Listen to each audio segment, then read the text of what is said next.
ቁመ ከምትል ብሎ ቡቲክና እስቲ ቁምና ትንሽ ገንዘብ ልስጥ ያለን ሰው ከሰረከው ወይ ሙያ የለህ ወይ እምነት የለህ እንዴት ሆናል? ግብርና ነው መማር አላልከኝም እንዴ? አይ እንደዚህ ያለ ትምህርት የኛ የለው። የችግኝ አፈላልን ያስተማረኝ እዛ ብዙ አመት ፎርማን ሆኖ የሰራ ሰውዬ ነው፣ ያልተማረ ሰውዬ ማለት ነው።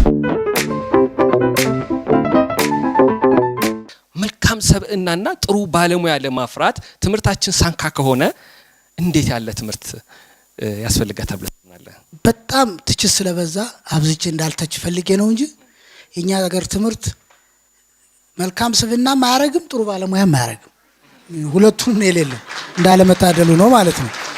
ግን እንዳልኩት ቁስል ስለሆነ ብዙ ነገር ትችት ባበዛን ቁጥር ተስፋ መቁረጥ እንዳይመጣ ነው እንጂ እኔ አሁን የዓለማያ ግብርና ዩኒቨርሲቲ ሲጨርስ የደን ባለሙያ ተብዬ የመጀመሪያ መንዝ ተመደብኩና ችግኝ ጣቢያ ሲሄድ የችግኝ አፈላልን ያስተማረኝ እዛ ብዙ አመት ፎርማን ሆኖ የሰራ ሰውዬ ነው፣ ያልተማረ ሰውዬ ማለት ነው። ዓለማያ ውስጥ እንደዛ አልተማርንም። ስለ ቴምፕሬት ፎረስት ምናምን ስለ አማዞን ዝም ብለው ሲያዞሩን እንጂ ታች የሆነች ነገር ጭቃ አርገህ ፍቅ ከንትን ጋር ስንት % አርገህ ዘሩ እንዴት ትሪት ምንም እና ፕሪቴንድ ለማድረግ ሞከርኩ፣ አዋቂ ለመምሰል ማለት ነው። በስራ ዘመኔ እኔ አንድም ቀን ዲግሪ ተጠቅሞኝ ያውቅ አንድም ቀን በህገ ልቦናና በልቦና ብርሃን ነው እንጂ ምንም ዲግሪ የሰጠኝ ምንም ነገር የለም። እንደው ማሰለቻችሁ ከሆነ ሪል ስቶሪ ብነግራችሁ ደስ ይለኛል።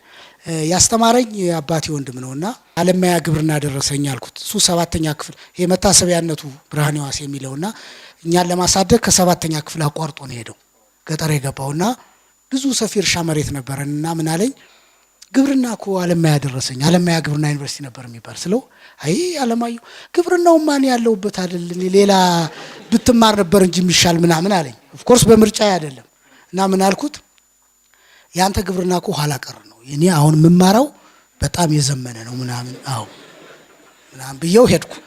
ከዛ በአመቱ ለረፍት ሄድኩ።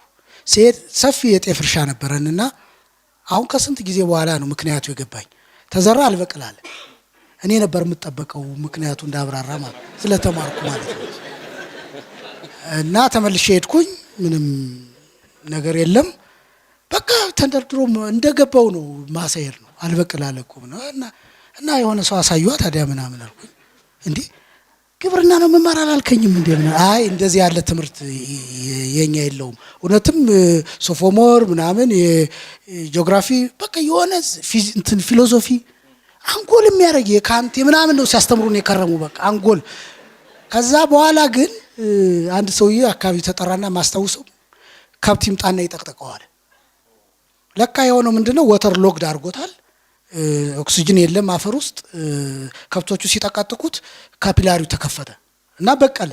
አሁን ነው እንግዲህ ስንት አመት ለፍቼ የገባኝ አእምሮዬ ስለሚረብሸኝ ማለት ነው። 2ኛ አመት ሆነ 3ኛ አመት ደን ነው መማር አልኩት። አዎ ደን ነው የምትማረው? ነው ጥሩ ነው ምናምን። ከዛ እንደዚሁ ሌላ ጥያቄ ጠየቀኝ። ምንም መልስ የለም። አሁን የሆነ ባህር ዛፍ እንትን ብሎበት ነው ኤኒዌይ ደን ነው አልካ እንደው የለም እሱ መልስ የለም። ከዛ ለማስተርስ ስዊድን ሄድኩ መጣው። ያው ብር አሁን ኑሮ መደገም ጀመርኩ የሱን ማለት ነው። በትምህርቱ አይደለም በሳይድ ወይ በመጣው ነገር ነው። በነገራችን ላይ የኛ ውጤት ባይ ፕሮዳክት ነው እንጂ የትምህርቱ ውጤት አይደለም። አሁን ስዊድን ሲሄድ በዛች ባጠራቀምኳት አበል ነው ህይወቴ የተቀየረው እንጂ በዲግሪ አይደለም። አሁን ህይወቴ የተቀየረው በባይ ፕሮዳክት ነው፣ እግረ መንገድ ነው። ብዙ ሰው ውጭ ሀገር ይሄዳል፣ ብር ቆጥቦ ይመጣል፣ ቤት ይሰራል፣ መቶ ግን ምንም። ከዛ እንደዛ ሆነ ዶክተሬት ተማርኩና ስመለስ ዶክተር የሚለው ታይትል ቤተሰብ ውስጥ ፍንጥዝያ ፈጠረ። ሐኪም የሆንኩ መስሏቸው ናቸው።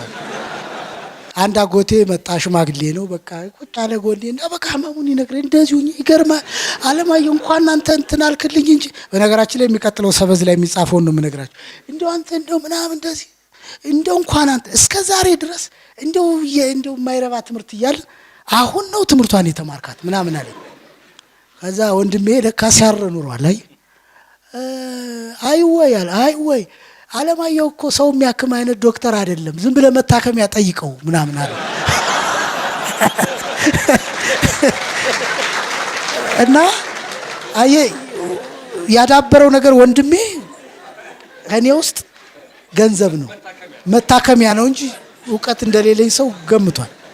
እና ስሩ ታይም አሁን ቅርብ ጊዜ በሙሉ ሰዎች ሁሉ ሲያወሩ አይ እኔ ምን እንደተማረ አላውቅም፣ ዋናው ግን ያው ህይወቴን ቀይሮልኛል ምናምን። ህይወቱን ቀይሬያለሁ አክቹአሊ የተሻለ ኑሮ ይኖራል። ግን ወንድሜን ብትጠይቀው አሁን አለማየሁ መሀይም እንደሆነ ነው የሚያውቅ። ምንም ደፍሮ አይናገረውም እንጂ በሱ ውስጥ ያለው who we are ኢትዮጵያ ስኮላርስ ማለት እንደዚህ ነን። ኑሯችን የተቀየረው እንዳልኩ በባይ ፕሮዳክት ነው። የደን ባለሙያ ሁኜ ደን አልምቼ ወይም የጄኔቲክስ ሀብት አልምቼ አይደለም። እንስሳት ባለሙያ ተምረን እኮ ዶሮ ማያረባ ብዙ ሰው አለ። አኒማል ሳይንስ ዲግሪ ይዞ ማለት ነው። ላም እንዴት እንደሚታለብ አያውቅም፣ ግን ማስተርስ ሊኖረው ይችላል የእንስሳት። እና እናንተ በዚህ ነፃ ናችሁ። ሶሻል ሳይንስ ግድ የለም። ግን ናቹራል ሳይንስ ውስጥ ያለው ኬሚስት ኮንክ you need to have at least you should have your own business by now። ስለዚህ የትምህርት ስርዓታችን ላሳማው ብዬ ነው እንጂ በእኔ እምነት ጥሩ ባለሙያም ጥሩ ስብናም የለውም፣ አያረግም። ኦኬ ግድ የለም አንዳንዶች ስለሚኖሩ። ስለ ስብናው ግን የት ቦታ ላይ ነው ስለ ስብና የተማርነው? ከአንደኛ እስከ እኔ 10 ምናምን እንግዲህ እኮ የት ቦታ ላይ ነው ስለ መልካም ስብና ስለ ሞራሊቲ የተማርነው? አልተማርንም እኮ። እስኪ አዲስ አበባ ዩኒቨርሲቲ የተማራችሁ ሰው የት ላይ ነው ስለ ሞራሊቲ የተማርነው? የትም ቦታ የለም። ስለዚህ እውቀት እንኳን ቢኖር ጨካኝ አዋቂዎች ሆን። አየህ ስለ ኢንጂነሪንግ ስናስብ እኮ ቶሎ ብሎ የሚያስበው እንዴት አድርጌ ከዚህ ህንፃ ላይ ወይ ከዚህ መንገድ ላይ አገኛለሁ የሚል መሐንዲስ ብታስብ፣ ምን ሐኪም ሲሆን መጀመሪያ የሚያስበው ክሊኒክ ከፍቶ እንዴት አድርጎ ማኒፕሌት አድርጎ ህክምናውን እንደሚወስድ ነው። ይሄ በነገራችን ላይ ሃዋርድ ጋርድነር ነው የተናገረው። አሜሪካዊ ኒውሮሎጂስት ነው፣ በጣም የታወቀ ፊሎዞፈር ነው። ምንድነው ያለው? መጥፎ ሰው ጥሩ ባለሙያ አይሆንም፣ መጥፎ ባለሙያም ጥሩ ሰው ሊሆን አይችልም ያለው ማለት ነው። ሁለቱም ሲሟላ ነው። እንግዲህ አንዳንዱ ሰው ጥሩ ባለሙያ መጥፎ ሰው ይሆናል፣ አንዳንዱ መጥፎ ባለሙያ ጥሩ ሰው ይሆናል፣ አንዳንዱ ጥሩ ሰው ጥሩ ባለሙያ ይሆናል። ይሄ ነው የሚፈልገው። መጥፎ ሰው መጥፎ ባለሙያ ሲሆን ግን እግዚአብሔር አይጣል። አሁን እኛ የደረስነው ወደ አራተኛው ኮርነር ነው። እኔ አሁን ትሬኒንግ ስሰጥ እስኪ ራሳችሁን አስቀምጡ ላለሁ እንደዚህ ማትሪክስ አስቀምጬ ማለት ነው። እና አንዳንድ ጊዜ ሙያም ሳይኖርን ጠባይም አተን እንዴት ይሆናል? እንዴት እስቲ ቁመ ከምትሉ ብሎ ቡቲክና እስቲ እዚህ ቁምና ትንሽ ገንዘብ እስቲ ያለን ሰው ከሰረከው ወይ ሙያ የለህ ወይ እምነት የለህ እንዴት ይሆናል? እስኪ እንደው ይሁን ተብሎ በህዝብ ተመርጠህ እስቲ እንደው ባይሆን ፓርላማ ቢገባ ተብለህ ፓርላማ ገብተህ ሚኒስተር ሆነ ክፉም ሆነ እውቀትም አተህ እንዴት ትሆናል? እድልም ተሰጥቶ እኔ እኮ በጣም እኮ አሁን እኮ የቸገረን መጥፎ ባለሙያ መሆናቸው ብቻ አይደለም ጠባያቸው ነው። አሁን እኛ በኢትዮጵያ ባሉ ሊደርሺፕ ውስጥ ያለው እውቀት መቼም ግን እንዴት ጠባይ እናጣለን? እንዴት ትህትና፣ እንዴት ቅንነት እናጣለን? ስለዚህ የትምህርት ስርዓቱ ኢምብሪድ እያደረገ ነው የሚሄደው። ኢምብሪዲንግ የምንለው አለ በኢኮሎጂ ኮንሰፕት። ከመሰሉ ጋር ሲዳቀል ኢምብሪድ ያደርጋል። አሁን አንድ ዛፍ 10 ዛፎች እዚህ አካባቢ ኖሩ እርስ በርሳቸው ከተዳቀሉ አፍተር ሳም ታይም ጄኔቲክ ድሪፍት ያጋጥማቸዋል፣ ይሞታሉ። ለዚህ ነው ሰው ከዘመዱ ጋር የማይጋባው፣ ለዚህ ነው ድሪፍት እንዳይገጥመው ነው። ስለዚህ ራቅ አድርገህ ከ7 ትውልድ ተቆጥሮ የምንጋባው። አሁን ብዙ ሰው ባህር ዳር ሃይ ስኩል ይማራል፣ ተሟሙቶ ባህር ዳር ዩኒቨርሲቲ ነው መግባት የሚፈልግ። ኢምብሪድ ያደርጋል። በቃ እዛው ጅማ ተወልዶ እዛው ጅማ ዩኒቨርሲቲ፣ አንዳንዱ እስከ ፒኤችዲ ጅማ ይማራል። ይህ ሰውዬ ተማረ ብለህ እንዳትቆጥር። ኢምብሪድ ነው የሚያደርገው። በቃ ያንኑ ነው የሚያዳቅለው። 4 ኪሎ ተወልደህ አድገህ 4 ኪሎ ገብተህ ተመርቀህ አዋቂ ነኝ ካልክ ተሞኝተሃል። አውት ብሪድ አላረክም። አየህ። እና የትምህርት ስርዓቱ ከነድክመቱ አሁን ደግሞ ፖለቲካው ምን አደረገ? ወደ መንደር ወደ ጎጥ ወሰደው። ሚዛን ቴፒ ዲላ ተወልዶ ዲላ መድቡኝ። በቃ አሁን ቦርድ ዩኒቨርሲቲ ውስጥ ቦርድ አለው። እኔ ማት ይመጣ እዚሁ ልጄን እዚሁ መድቡልኝ የሚል ሰው አለ። ኦፍ ኮርስ አትፈርድም በወላጅ እንትን፣ ግን ብሪድ ማድረግ ነበረበት። እና የትምህርት ስርዓታችን እንደገና መወለድ አለበት። ጥሩ ባለሙያ ጥሩ ሰው እንድናገኝ